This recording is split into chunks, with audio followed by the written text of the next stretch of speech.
본 방송에서 제공하는 투자 정보는 투자 판단에 대한 조언입니다.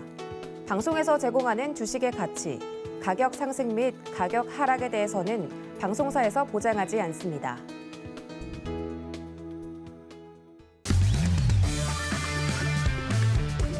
안녕하세요. 해외 선물 신세계 리턴즈의 손자입니다. 간밤새 뉴욕 증시는 전일의 이 하락세를 이어갔습니다. 3대 지수 모두 하락 마감했는데요. 미 연준 위원들이 연달아 매파적인 발언을 내놓으면서 시장의 경계감이 높아졌습니다. 미 10년물 국채 금리는 급등 국면을 이어갔는데요. 장중 1.75%까지 치솟은 뒤 상승폭을 줄여나갔습니다. 이에 따라서 기술주들은 이날도 약세를 보였고 은행주들이 강세를 보였는데요. 이 달러 인덱스는 96선에서 강보합 흐름 이어갔습니다. 골드는 연준의 빠른 금리 인상 전망에 2%가량 내리면서 1,800달러 선 아래로 떨어졌는데요. 국제유가는 카자흐스탄과 리비아의 원유 생산 중단 우려에 오름세가 지속되면서 WTI가 2% 넘게 오른 배럴당 80달러 선 부근에서 거래를 마쳤습니다. 우리 시각으로 오늘 밤 10시 30분에 12월 비농업 고용지수가 발표됐는데요. 예측치인 40만을 크게 하회한 19만 9천으로 이전치인 24만 9천에 비해서도 낮은 수준으로 발표됐습니다. 반면 12월 실업률은 3.9%로 예측치와 또 지난달 수치를 하회했습니다. 그리고 또 실전 매매에서 보조 지표로 도움 받아볼 수 있는 기술적 분석에 대해서 또 무료 특강이 준비되어 있습니다.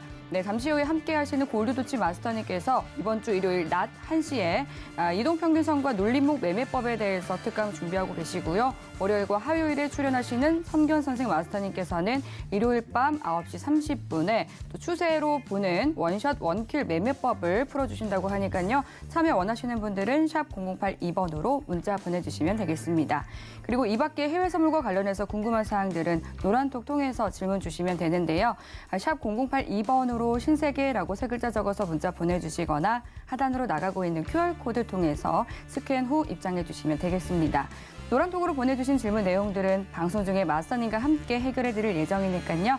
지금부터 빠르게 질문 남겨주시면 되겠습니다. 그럼 본격적으로 해외 선물 신세계 리턴즈 시작해 보겠습니다. 오늘 함께할 마스터 화면 통해서 만나보시죠.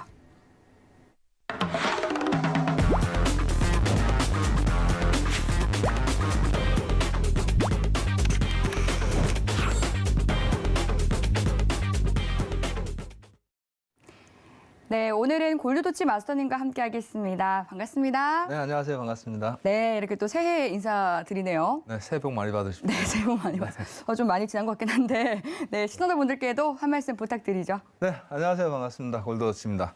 자, 이번 주 FOMC에서 매파적인 바람들이 많이 쏟아지면서 시장이 큰 하락폭을 보여주었습니다. 그러면서 시장이 이제 투자자들한테 큰 혼란을 주고 있는데요. 자, 금일 FOMC 회의록 발표 후 나스닥 방향성, 앞으로 어떠한 방향성을 보여줄 것이며 오일 어떠한 방향성을 보여줄 것이 거기에 대해서 여러분들하고 같이 차트로 기술적 분석으로 한번 제가 짚어보면서 이번 주부터는 이제 새해가 들었으니까 제가 여러분들하고 기술적 분석에 대해서 강의를 굉장히 긴 시간 오래 하고 있는데 지금까지 추세선을 어떻게 긋고 어떻게 활용을 하고 그래서 어떻게 이제 진입을 하고 청산을 해야 되는지 설명을 드렸다면 그리고 나서 이동평균선도 우리가 다 했잖아요. 그죠? 이동평균선까지 다 했으니까 이제 이번 달 지금부터는 패턴에 대해서 이제 여러분들하고 한번 강의에 들어가려고 합니다. 많이 기대해 주셔도 될 것 같습니다. 잠시 후에 뵙겠습니다. 네, 좋습니다. 지금 현재 시각 오후 10시 58분 지나가고 있는데요. 먼저 오늘의 이슈부터 체크해 보시죠. 나스닥은 긴축 경계감과 고용지표 부진에 하방 압력이 커지는 모습입니다. 골드는 금리 인상 가속화 전망에 심리적 저항선인 1,800달러를 이탈했습니다. 오일은 리비아 정전과 카자흐스탄 비상사태에 생산 차질 우려가 커지며 80달러 선을 돌파했습니다. 유로 FX는 미 국채 금리 상승과 증시 변동성 확대에 강달러세 보이고 있습니다. 네, 나스닥부터 유로 FX까지 오늘의 이슈 짚어봤습니다. 그럼 이번에는 마스터님과 함께 또 기술적 분석에 대한 이야기 나눠보도록 하겠습니다. 네, 또 새해를 맞아서 또 새로운 내용 준비해 주셨다고 들었는데요. 오늘은 네. 어떤 내용 준비해 주셨나요? 지금까지 우리가 이제 추세선을 제가 먼저 강의를 안 했으면 이제 패턴이라는 것을 여러분들이 알 수가 없어요. 네. 근데 패턴이라는 것은 모든 기술적 분석에서 이제 추세선을 가지고 그리고 차트 캔들의 모양을 따라서 보다 보면 전형적으로 그러니까 긴 시간 모양 패턴들이 나오는데 그걸 정형화시켜 놓은 게 패턴이라는 거거든요. 네. 과거의 주가 흐름을 일정한 형태를 그대로 보고 긴 시간 그 형태를 보다 보니까 이런 형태가 나오면 이러한 모습의 패턴을 보여주더라라는 것이 주식 패턴, 그러니까 캔들 패턴 그리고 파동의 패턴이라고 이제 많이들 얘기를 합니다. 보통 많이들 얘기하는데 패턴은 많이는 알아요. 그리고 그 패턴을 이름만 들어도 다들 알고는 있습니다. 알고는 있는데 활용하기가 좀 어려워요. 활용하기도 어렵고 특히 초보분들은 당장 이게 지금 올라가는지 내려가는지도 보기 바빠 죽겠는데 패턴이라는 것은 전혀 눈에 들어오지도 않습니다. 그래서 이번 달부터는 새고 하니까 추세선도 좀 그을 줄 아시고 이동평균선도 대충 볼 줄 아시니까 패턴만 조금 더 접목시키면 여러분들이 확인 매매죠.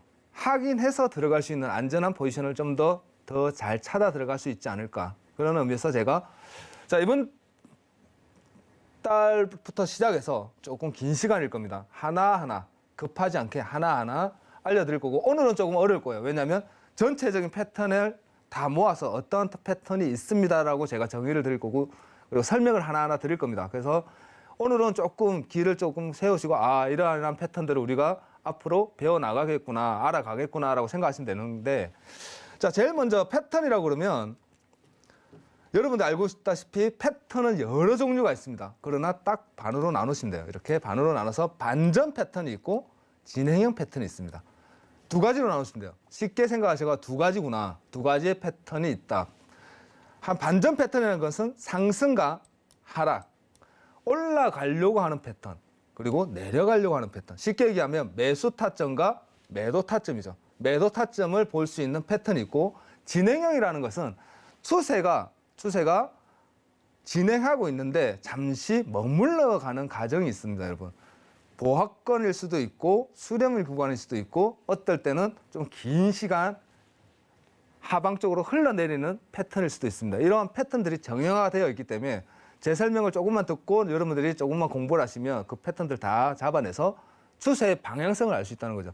매매에서 제일 중요한 것은 뭐 진입 타점, 청산 타점 그건 둘째입니다, 여러분.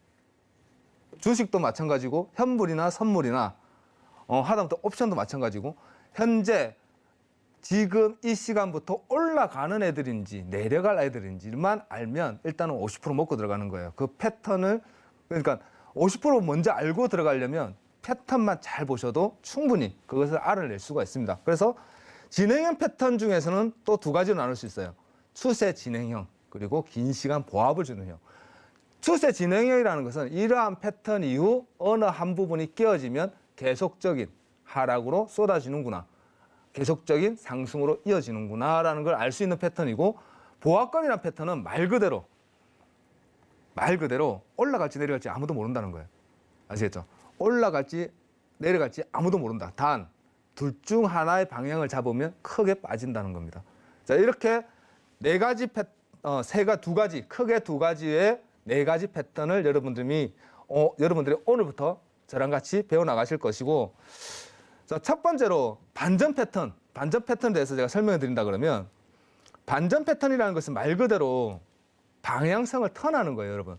그 중에서 여러분들 제일 많이 알고 계시는 3-3 패턴입니다. 헤드 앤 숄더라고요. 어깨, 머리, 어깨 패턴. 3-3의 패턴입니다. 제일 많이 알고 있고 그리고 제일 많이 활용되면서 누구나 그리고 활용도를 크게 가져갈 수 있는 패턴. 그려놓으면 누구나 알 수 있어요. 누구나 알 수 있는데 이 패턴을 가지고 어떻게 우리가 타점을 잡아낼 것인지, 타점을 잡아내어서 그 타점에 우리가 진행형으로 들어가서 진행형에서 수익을 낼 것인지에 대한 이론입니다. 요것만 아셔도 여러분들 진짜 평생 먹고 살 수 있습니다. 평생 먹고 살 수 있고, 요 반대 포지션이 역 헤드 앤 숄더예요. 인버스 헤드 앤 숄더라고 반대 어깨가 산이 뒤집어져 있는 모습. 이게 첫 번째로 전 세계적으로 제일 많이 쓰는 패턴, 그리고 제일 많이 알려져 있는 패턴이고, 자, 두 번째 패턴이 쌍고점이라고 그래가지고 더블탑입니다. 더블 버튼가. 말 그대로 헤드 앤 숄더의 3-3 패턴의 변형이라고 볼 수 있어요. 지금부터 나오는 패턴은 쌍고점. 쌍고점을 얘기하는 건데 보통 쌍고점, 고점 두 개가 일치, 고점에서 두 번의 산을 지으면 그 이후 하락한다. 그리고 쌍바닥 패턴, 밑으로 똑같은 패턴을 두 번을 찍어주면 상승하더라라는 패턴인데 이게 변형이 많아요. 어떻게 변형이 있냐면 이러한 하락 패턴도 쌍바닥 패턴이고요. 이러한 패턴도 쌍바닥 패턴입니다. 근데 둘 중에 하나 다른 게 있어요. 요거랑 요거는 어차피 올라가긴 하는데 밑에가 두 번째가 낮은 경우는 많이 올라가지 못합니다. 그리고 다시 빠지는 패턴이고 위에가 높은 패턴은 계속적으로 진행형으로 올라갈 수 있는 패턴이다라고 우리는 정의를 하거든요. 사실 또 항상 짚어보다 보면 여러분들이 또 이런 패턴을 많이 보게 될 겁니다. 그리고 요것에 또 변형이 한 번 더 찍는 거, 삼산, 쓰리바닥이라고, 쓰리바닥, 쓰리고점이라고 표현을 합니다. 여러분들 제일 많이 보는 패턴이에요. 제일 많이 보고 항상 접하고 그리고 우리가 매매를 하다 보면 제일 많이 당하는 패턴이 또 어찌 보면 쌍바닥, 쌍고점 패턴입니다. 헤드 앤 숄더 같은 경우는 잘 크게 당하지는 않아요. 당하지는 않는데 어떻게 당하지 않느냐. 여러분들이 봤을 때 이거는 내려가는 패턴일 수도 있겠구나라고 하고 들어가서 손절을 보통 짧게 잡아도 수익 낼 가능성이 큰데 이 더블탑 같은 경우는 한 번 더 칩니다. 이렇게 꼭 이런 패턴이 잘 나와요. 이런 데서 쓰리바닥, 쓰리고점이라는 표현을 쓰는데 이런 패턴 꼭 보면 내려가는구나 하고 들어갑니다. 올라가요. 올라가면 고점이 넘어가면서 여러분들이 어떻게 표현하냐면 이건 올라가는구나, 내가 잘못 봤구나 하고 딱 버리는 순간 그때부터 쏟아지기 시작하죠. 이런 패턴을 좀 많이 당하는데 제가 앞으로 여러분들하고 다음 시간에 계속 하나하나 짚으면서 어떻게 대응을 할 것이고 어떻게 진행을 하면 안전한 자리에 수익 낼 수 있는 구간을 볼 수 있겠구나 하는 걸 제가 설명드릴 겁니다. 걱정 안 하셔도 되고 그 다음 가리비 패턴이라고 그래가지고 디센딩 스칼립이라 해가지고 말 그대로 가리비 등껍질 모양이에요. 여러분들 이게 무슨 패턴이냐면 가리비 모양으로 가리비 아시죠? 이렇게 빠지는 패턴을 우리는 스칼립 패턴이라고 그러는데 모든 파동 1봉부터 해서 분봉 1분 차트까지 쭉 보시면 이러한 패턴 이렇게 하락을 둥근 원형으로 보여주면서 빠지는 패턴이 굉장히 많이 눈에 보입니다. 근데 우리는 활용하기가 조금 솔직히 힘들어요. 어렵다고 표현합니다. 왜? 요 구간에서 보합권을 많이 치기 때문에 이러한 구간을 우리가 잡아내기는 솔직히 힘든데 이것도 잡아내는 방법이 다 있습니다. 다 있고 요런 어떤 자리에서 어떻게 들어가야 될지에 대해서도 정확하게 우리가 짚어낼 수 있는 부분인데 이러한 가리비 패턴 이후에 올라간다면 그 다음 나오는 게 손잡이 핸들이에요. 컵 윗 핸들이라고 해서 가리비 패턴 이후에 나오는 패턴이 컵 윗 핸들이라고 손잡이 모양입니다. 밥그릇 패턴이라고도 많이들 얘기해요. 밥그릇 패턴 쌍고점에서 살짝 눌려주는 요 부위. 요 부분을 우리는 컵 윗 핸들이라고 말을 많이 합니다. 이러한 부분에서 추세를 잡았을 때 우리는 올라온 만큼보다 더 큰 파동을 잡아낼 수 있다. 그래서 우리는 컵 윗 핸들이란 파동을 많이 기다린다는 거죠. 사실은 많이 전문가들이 제일 많이 노리는 부분이 이 패턴입니다. 첫 번째 저점에서는 잡아내지 못했지만 살짝 조정 주는 구간.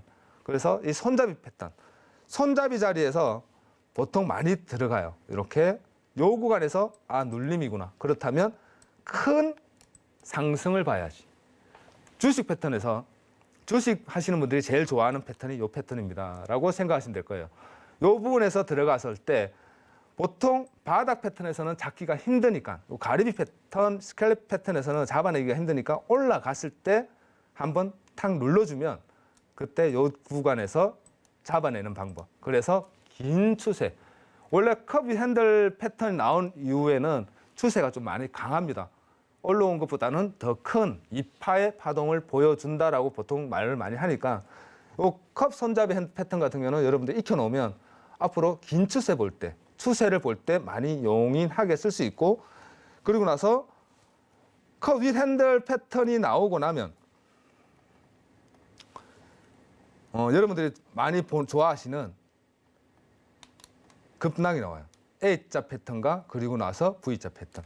우리가 제일 좋아는 하는데 잘 못 잡아내는 패턴이 이겁니다.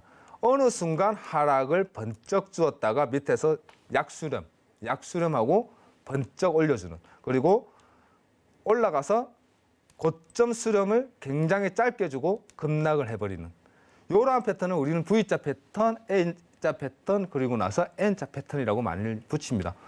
이렇게 반전 패턴은 5가지. 이 5가지만 여러분들이 숙지를 하고 오늘부터 저랑 같이 공부를 해나가시면서 하나하나 익혀가시면 여러분들은 이제 패턴 차트의 모양만 봐도 지금 올라가는 차트인지 내려갈 수 있는 차트인지, 보통 전문가들이 여러분들이 좀 신기하시고 궁금해하시는 게 차트를 딱 보더니 좀 올라가겠는데? 올라가는 패턴인데? 라고 말하는 게 다 이러한 패턴들을 응용해서 말을 하는 거기 때문에 여러분들도 익히고 배우고 그리고 활용을 하다 보면 다들 전문가가 될 수 있을 거라고 저는 생각합니다. 자, 그 다음에 나오는 게 진행형 패턴이에요. 여러분들이 상승 추세나 하락 추세를 보고 있는데 추세가 하락으로 쭉 내려오고 있는데 보통 초보분들이 많이 실수하는 부위가 추세가 하락으로 쏟아지고 있으니 어느 정도 일정한 수준의 나의 기준이죠. 누가 얘기한 것도 아닙니다. 다들 보면 자기만의 기준이에요. 내동이죠. 자기만의 기준에서 많이 내려왔으면 올라가지 않을까라는 생각을 합니다. 그죠? 그러면서 요 바닥에서 보통 이렇게 수렴을 좀 주죠. 수렴을 이렇게 줍니다. 요 수렴을 주면 이제 수렴 주니까 올라가는구나라고 생각하는데 사실은 진행형으로 빠져버리는 거죠. 그래서 하락 세기 수렴입니다. 페어링 웨지라는 건 여러분들 여자분들은 잘 아실 거예요. 웨지라는 건 뒤에가 높고 앞에가 좁은 걸 웨지라고 합니다. 웨지 구도라고 해서 이러한 모양을 웨지라고 하는데 이러한 모양을 우리는 웨지라고 얘기를 해요. 페어링 웨지라고 해서 하락 웨지. 나중에 나오는 수렴 삼각 수렴 패턴이 있습니다. 그거랑은 좀 다른데 걔네들은 중간으로 모이는 거고요. 웨지 패턴은 세기형은 중간으로 모이는 것이 아니라 일정한 하락. 그러니까 쉽게 얘기하면 하락 중에 이러한 모양을 보여줍니다. 그러면서 툭 빠지게 되죠. 이해가 되실런가 모르겠습니다. 이 부분만 여러분들 조금 헷갈리실 거예요. 지금 진행형은 조금 헷갈릴 겁니다. 잘 들어보셔야 돼요. 하락 중에 상승 이후 이러한 패턴, 세기라고 그러면 이러한 패턴입니다. 이러한 패턴을 보여주다가 요 구간에서 놀다가 툭 빠져버리는 게 진행형이에요. 웨지형.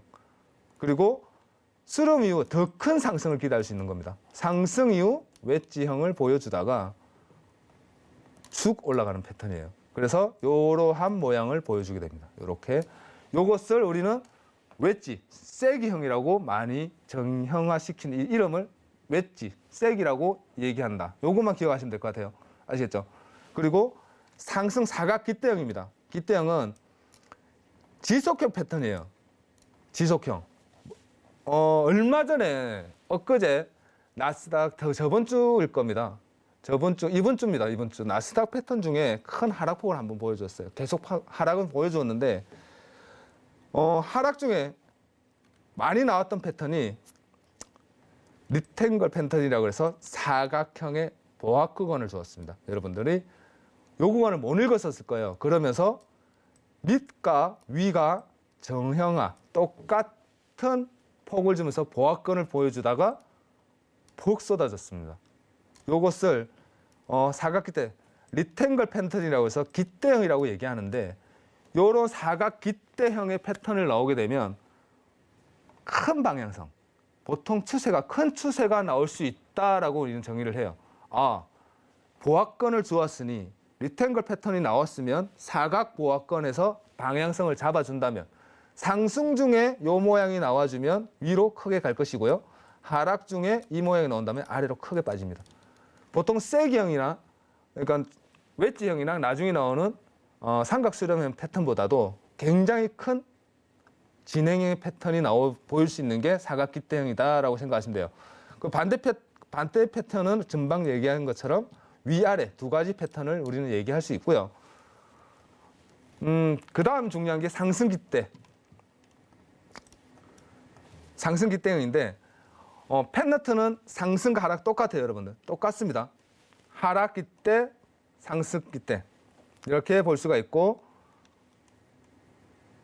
펜던트 삼각형의 모습을 보인다는 거예요. 삼각형. 제가 조금 전에 말씀드렸습니다, 여러분.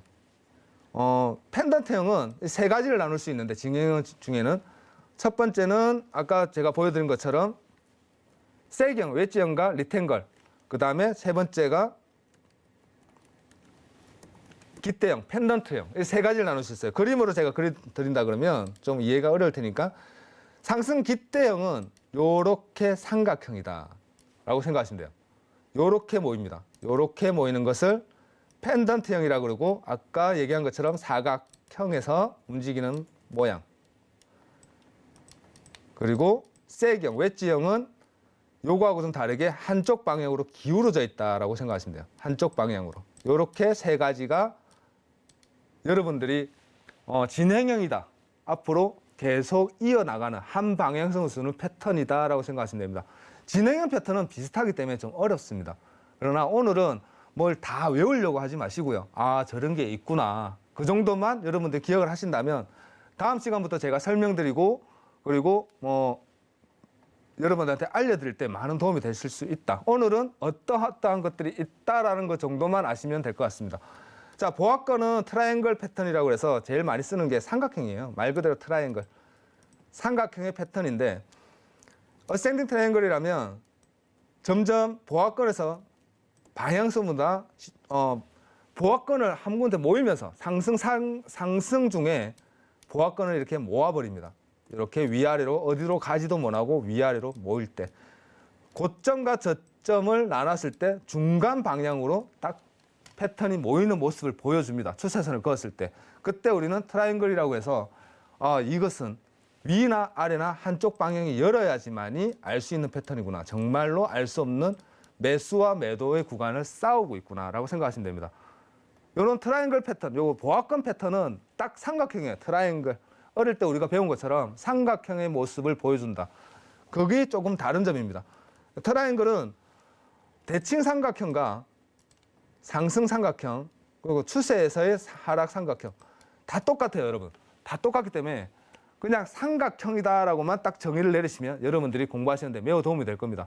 자, 앞으로는 제가 이러한 패턴들, 상승 삼각수령, 하락 삼각수령, 그리고 대칭 삼각수령, 요 세 가지를 제가 하나하나 설명을 드릴 건데, 여러분들은 다른 거 이해하실 필요 없고, 다음 주부터는 패턴을 응용해서 여러분들이 제가 추세선도 강의를 했고, 이동평균선도 강의를 했고, 그리고 다른 보조 지표들 있지 않습니까?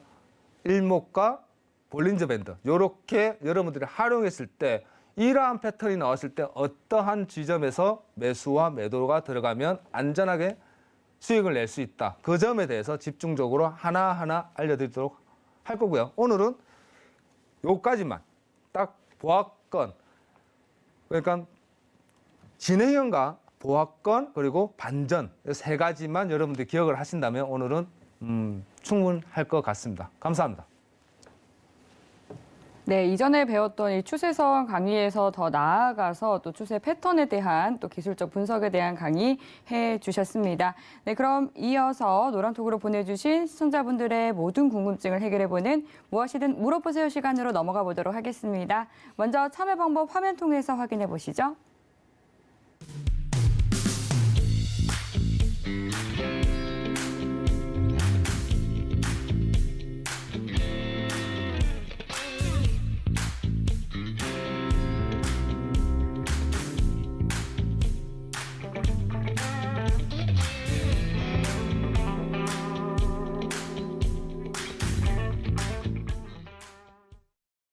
네, 그럼 첫 번째 질문부터 만나보겠습니다. 박춘배님께서 보내주셨고요.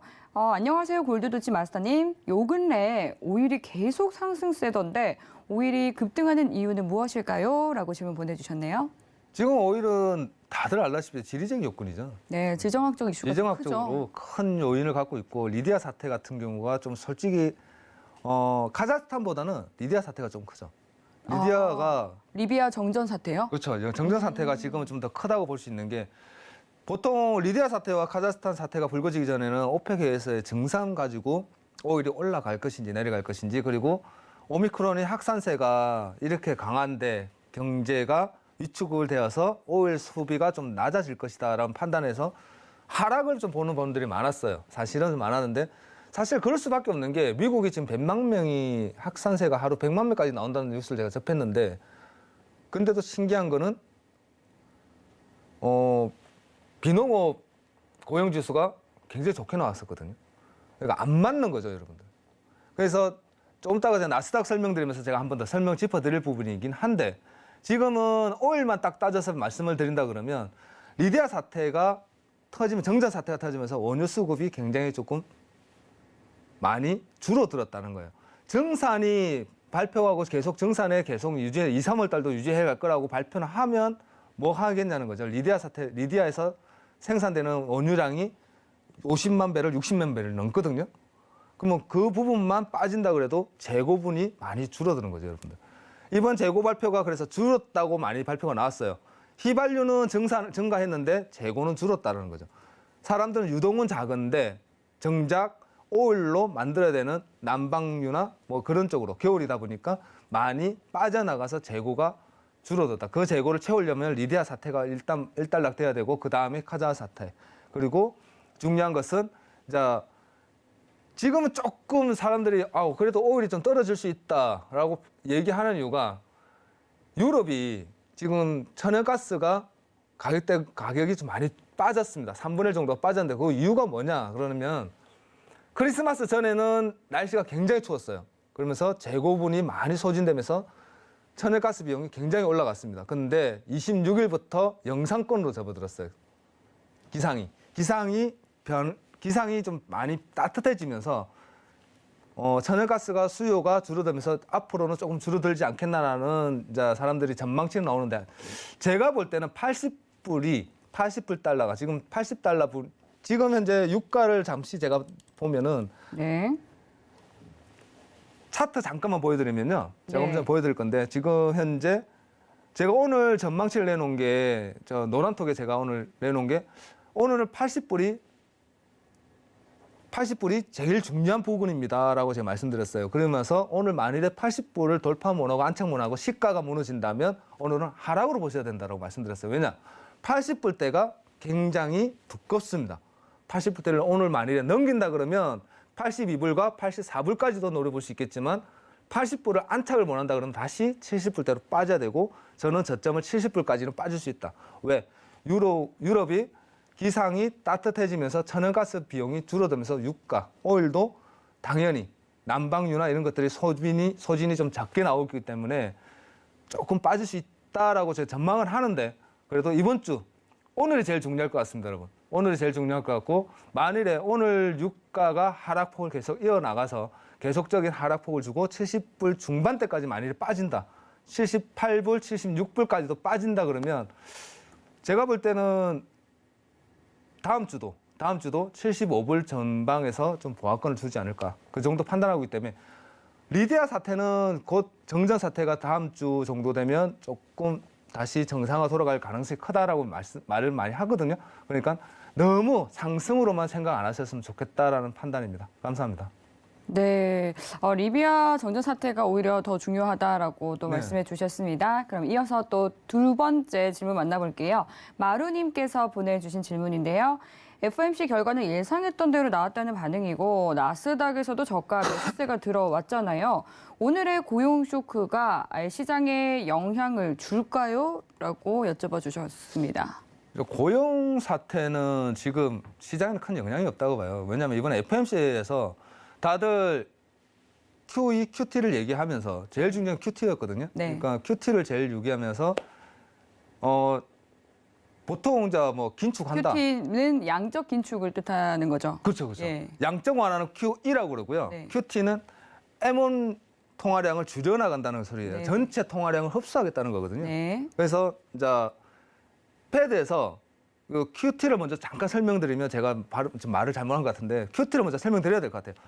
양적 긴축이라는 건 그거잖아요. 양적 완화 많이 들어봤는데 양적 완화는 말 그대로 인플레이션이나 아니면 나라 경제가 조금 더딜 때 돈을 유동성을 풀어서 경제를 살려야겠다. 그래서 디플레이션인 지금 현 상황을 인플레이션으로 끌어올리겠다는 정책이 양적 완화였습니다. 양적 완화는 사실은 조금 위험한 정책이에요. 보통 일주일짜리 단기 채권을 가지고 조정을 많이 하는데 좀 긴박하다 보니까 양적 완화를 좀 진행을 해서 했는데 그것을 보통은 금리 인상으로 흡수를 하는데 금리 인상과 더불어서 QT라고 그래가지고 양적 긴축, 아예 채권 매입을 하던 것을 예전에는 만기가 도래하면 장기 3년, 5년, 10년물이 만기가 돌아오잖아요. 그러면 이자를 주고 뭐 원금을 회수하는데 그러면서 다시 매입을 해줬는데 이제는 안 할래. 우리는 돈으로 다시 받아내고 그만 처분하겠다라는 거기 때문에 시장의 통화량이 갑자기 급격하게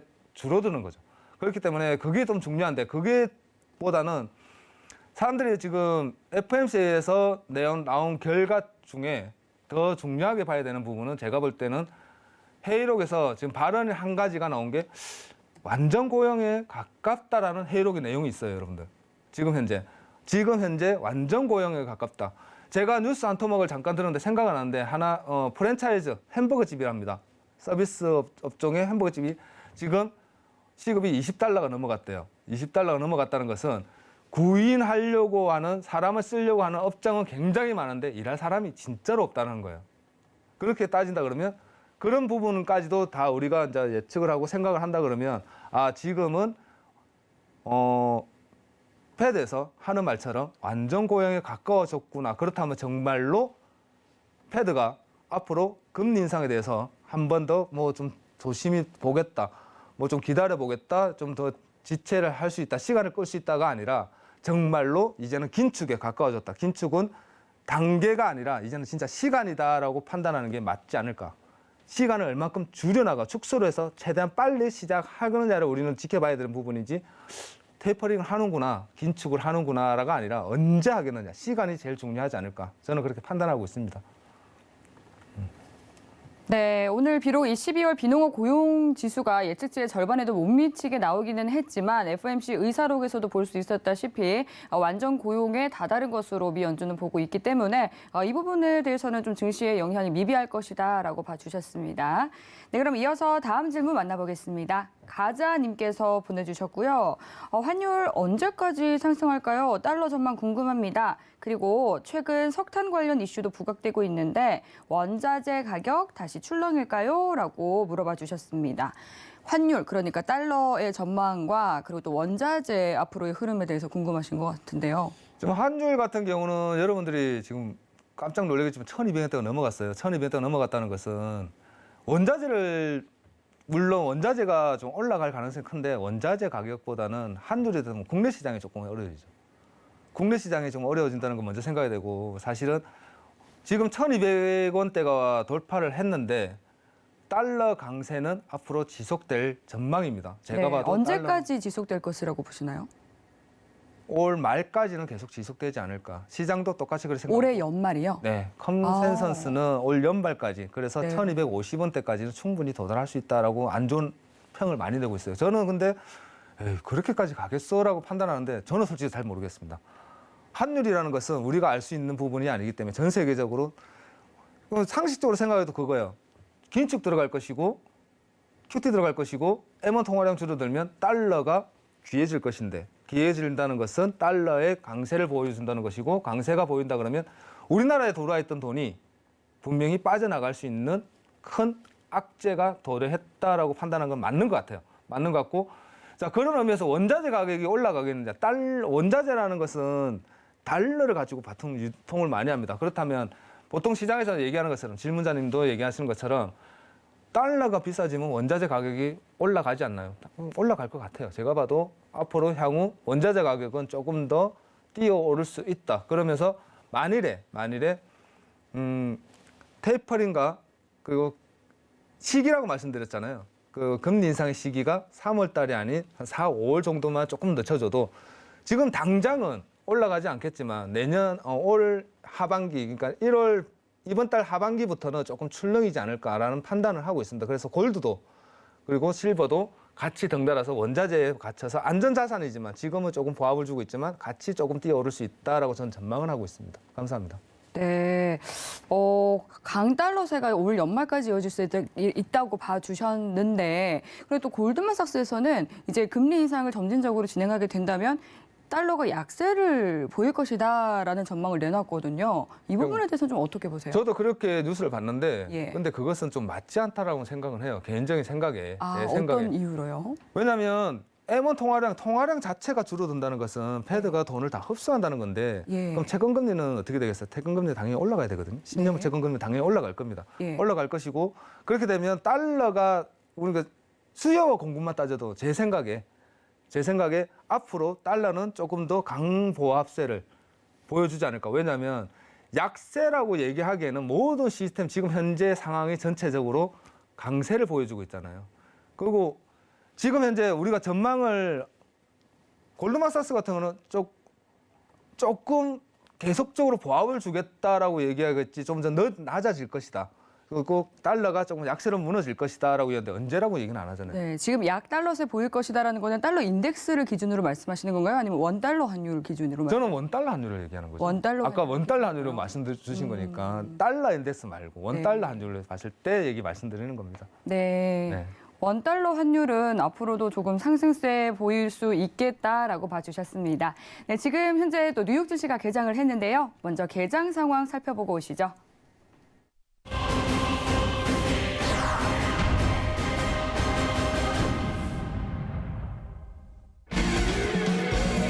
조금 전 출발한 뉴욕 증시 3대 지수는 혼조세 보이고 있습니다. 네, 주요 상품 시세 살펴보겠습니다. 먼저 나스닥입니다. 0.06% 하락한 15,754포인트 선 지나고 있습니다. 이어서 골드입니다. 0.17% 상승한 1,792달러 선 지나고 있습니다. 다음 오일입니다. 0.13% 상승한 배럴당 79달러 선 지나고 있습니다. 마지막으로 유로입니다. 0.36% 오른 1.134달러 선 지나고 있습니다.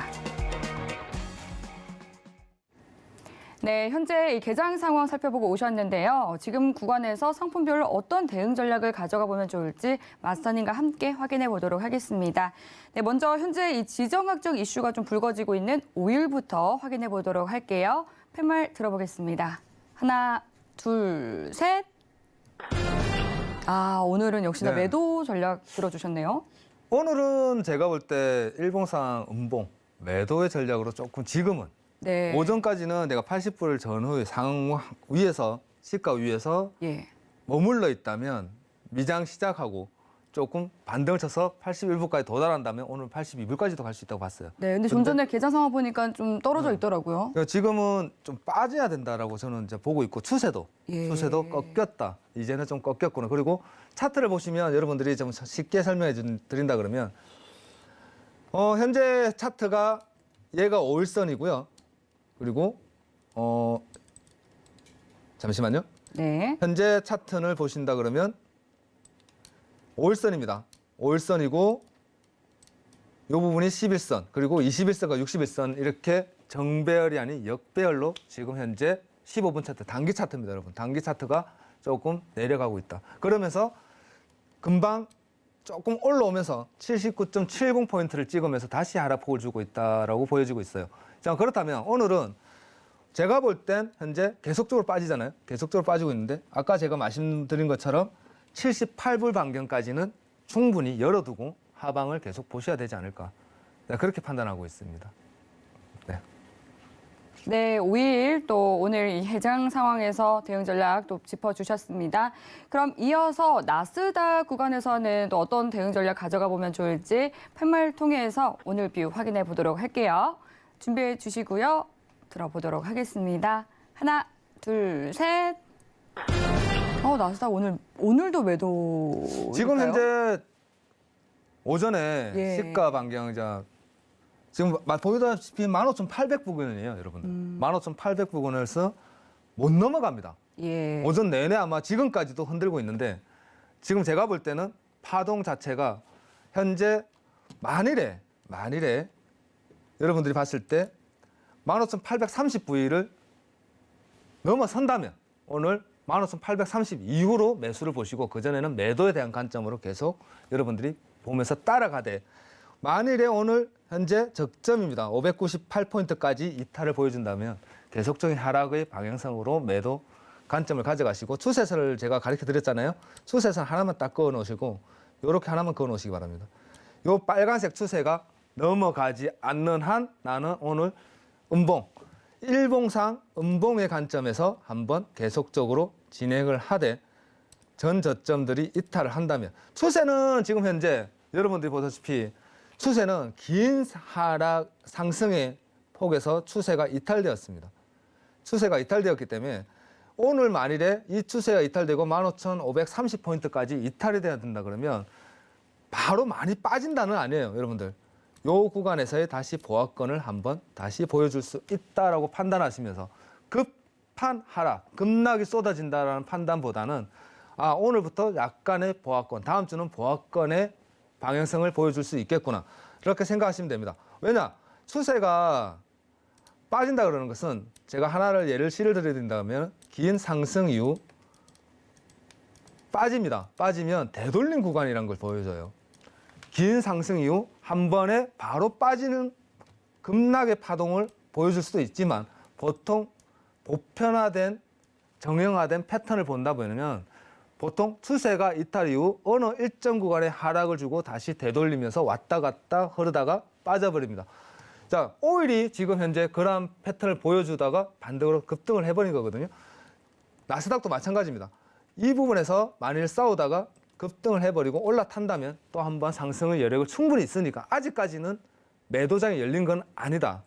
아직까지는 매수장의 영역에서 남아 있는데 추세는 이탈했다. 그러면서 하락폭을 좀 더 깊게 가져가고 있다라고 판단하시고, 제가 아까 15분 차트에서 보여드린 것처럼 여러분들은 오늘 만일에 추세가 이탈되고 저점이 밀리고 그리고 15,830이 넘어간다면 그때부터 상승을 보시고, 그전에는 오늘까지는 매도로 좀 더 이어가시면 좋겠다라고 판단합니다. 감사합니다.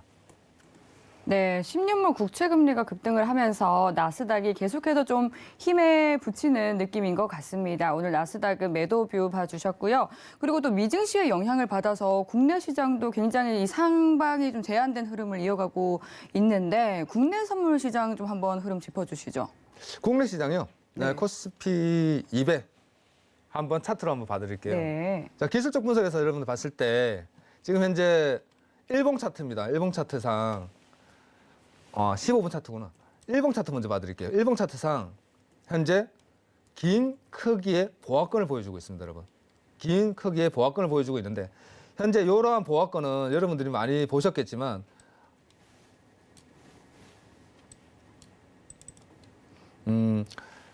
현재 오늘 만일에 오늘 제 국선이 반등을 쳤어요. 왜냐하면 반도체 삼성과 SK의 외인들이 3,000억씩, 1,500씩, SK 하이닉스 같은 경우는 1,000억, 그리고 삼성 같은 경우는 2,500억 정도의 매입세가 들어왔다고 뉴스가 많이 나왔습니다.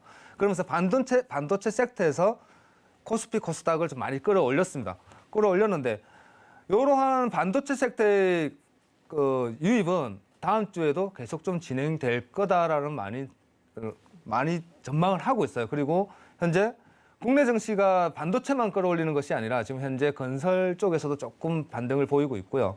그러면서 지금은 이제 성장주보다는 실적 위주, 기술주 이런 쪽으로 조금 더 여러분들 가져가시고, 앞으로 반도체 섹터가 조금 더 호황일 겁니다. 제가 볼 때는 이번 달 중순 이후까지는. 그러므로 코스피 같은 경우도 앞으로 다음 주도 조금 반등.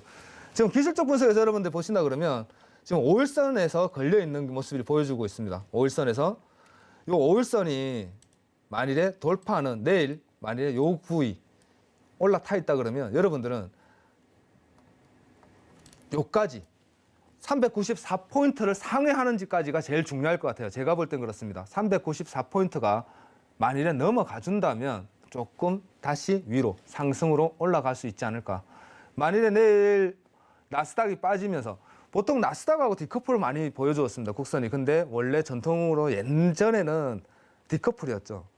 커플링이었죠. 나스닥이 빠지면 같이 빠지고 나스닥이 올라가면 같이 올라가는 커플 모습을 많이 보여줬는데 얼마 전에는 올해 작년까지는 디커플을 많이 보여줬습니다. 그러나 현재 제가 볼 때는 국내 증시는 내일 제가 볼 때는 매수의 관점에서 조금 더 들여다보는 모습이 좋지 않을까. 매수의 관점으로 매매의 방향성을 좀 잡아보시고 5일선이 넘어가는지가 중요합니다. 월요일 날 5일선이 만약에 넘어가 있다면 일봉상 5일선이 넘어가 있는 갭상이나 아니면 돌파가 나온다 그러면 좀 더 계속적인 우상향에 한 394포인트 11선은 넘어가야 되지 않겠습니까? 그죠? 11선이 넘어가는 안착 모습만 보여준다 그러면 충분히 계속적인 상승을 조금 힘을 낼 수 있지 않을까 판단하고 있습니다. 감사합니다. 네, 국내 선물에 대해서도 또 흐름 짚어주셨습니다. 그럼 이어서 또 다음 골드 현재 구간에서 어떤 대응 전략 가져가 보면 좋을지 확인해 보도록 하겠습니다. 전일에 또 금리 인상이 가속화되면서 심리적 지지선인 1,800달러를 이탈하는 모습 보였는데요. 오늘 개장 상황에서는 좀 어떤 전략을 가져가 보면 좋을지 마스터님께 팻말 통해서 확인해 보겠습니다. 네, 들어볼게요. 하나, 둘, 셋. 골드는 관망 들어주셨네요. 네. 지금 현재 제가 볼 때 골드는 네. 조금 관망을 하는 게 좋지 않을까. 아, 제가 골드도 친데 예. 골드를 보통 관망세를 제가 안 드리거든요. 네. 근데 지금은 여러분들이 초보분들이 하시기에는 보합권을 많이 유지할 겁니다. 제가 볼 땐 그래요. 보합권에서 조금 놀지 않을까. 보합권에서 지금 현재 15분 차트입니다. 여러분 보시다시피 15분 차트인데 장 시작하고 아마 조금 한번 흔들었던 것 같아요. 흔들었던 것 같은데 딱 요 모양입니다. 요렇게 5가지의 섹터, 그러니까 파동의 값을 보여줄 것 같아요. 요 사이에서 계속 흔들릴 것 같은데 보다시피 정고점 자리입니다, 여러분. 정고점에 고점을 넘어가지 못하는 신저점을 금일 파동을 만들어줬어요. 자, 그러면 이게 무슨 얘기냐? 현재 고점은 넘어가지 못하면서 저점으로 흐르고 있다는 소리죠. 그러나 이동평균선을 여러분들이 보시다시피 이동평균선을 본다 그러면 모든 이동평균선이 다 한 곳에 모여 있습니다. 보통 이동평균선을 보시는 분들은 이러한 이동평균선이 꼬여 있다라고 말씀을 해요. 이동평균선이 꼬여 있는 이러한 상황에서는 보합권이다. 매매를 하지 말자라고 판단을 합니다. 저 역시도 마찬가지고 지금 현재 구간에서 괜히 들어갔다가 위아래 흔드는 구간에서 흔들리지 마시고 아예 위든 아래든 하나의 방향성을 보여준다면 크게 잡고요. 크게 잡고 중심 가격이 지금 딱 자리네요. 1789, 1790포인트의 중심을 보고 그 위에서 위든 아래든 방향을 잡되 확실하게 돌파를 하든가 아니면 확실하게 내려가든가 그렇게 보시는 게 좋을 것 같다라는 판단입니다. 감사합니다. 네, 이렇게 또 오늘 상품별로 대응 전략 챙겨주셨습니다. 네, 벌써 마칠 시간이 다 됐는데요. 마치기에 앞서서 또 골드도치 마스터님께서 시청자분들께 한 말씀 좀 챙겨주시죠. 자, 보통 지금 같은 정세는 여러분들이 매매하시기에 굉장히 조금 혼조세입니다. 나스닥 같은 경우도 보통 나스닥이 어느 정도 한 100에서 120포인트, 짧게는 80포인트, 많게는 150포인트까지 진폭을 보여주는데 요즘은 툭하면 3%예요. 보통 이제 제가 한번 말씀드렸는데 툭하면 3% 빠졌다, 2.5% 빠졌다. 약보합이 1% 빠지고 마감했습니다. 1%가 참 큰 게 작은 게 아닙니다, 여러분. 요렇게 크게 진폭이 나오는 구간에서는 물론 기본적 분석도 중요하지만 기술적 분석으로 한번 따라 들어가고 수세를 길게 볼 수도 있어야 되고요. 그리고 짧게 손절주고 나올 수도 있어야 된다라고 판단합니다. 자, 그렇게 되려면 여러분들이 조금 기술적 분석에 대해서 조금 공부도 조금 열심히 하시면 많은 도움이 되지 않을까. 주말 특강에 들어오시면 됩니다. 주말 특강에 들어오셔가지고 노란톡에 들어오셔가지고 제가 매주 주말 특강을 하고 있고 뭐 교육을 계속 하고 있으니까 많은 도움이 될 겁니다. 제가 알고 있는 모든 지식을 다 드리도록 하겠습니다. 들어오셔가지고 받아가시면 되겠습니다. 감사합니다. 네, 말씀해 주신 것처럼 또 기술적 분석을 통해서 또 투자를 하실 때 굉장히 큰 도움, 보조 지표로 활용해 볼 수 있는데요. 아래로 나가고 있는 번호로 문자 보내주시면 되겠습니다. 샵 0082번으로 문자 보내주시면 저희가 노란톡 들어오실 수 있는 링크 알려드리고 있고요. 또 주말 특강 준비되어 있죠. 이번 주 일요일 낮 1시에 골드도치 마스터님께서 이동평균선과 눌림목 매매에 대해서 다뤄주실 예정이고요. 또 월요일과 화요일에 나오시는 선견 선생 마스터님께서는 일요일 밤 9시 30분 30분에 또 추세선을 활용한 원샷 원킬 매매법에 대해서 다뤄주실 예정이니까요. 많이 참여해 보시고 또 기술적 분석 강의까지 챙겨 들으시면 좋을 것 같습니다. 참여 원하시는 분들은 샵 0082번으로 문자 보내주시면 되겠습니다. 네, 참고로 본 방송에서 제공하는 정보는 투자 판단에 대한 조언일 뿐 해당 상품의 가치나 수익률을 보장하지 않습니다. 서울경제TV는 자본시장 통합법을 준수합니다. 1:1 투자 상담과 유사 수신 행위 등 모든 불법 사항을 엄중히 금지합니다. 네, 오늘 저희가 준비한 내용은 여기까지입니다. 시청해주신 여러분 고맙습니다.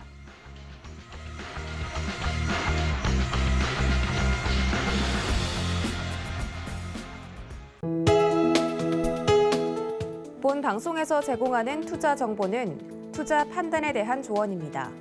방송에서 제공하는 주식의 가치, 가격 상승 및 가격 하락에 대해서는 방송사에서 보장하지 않습니다.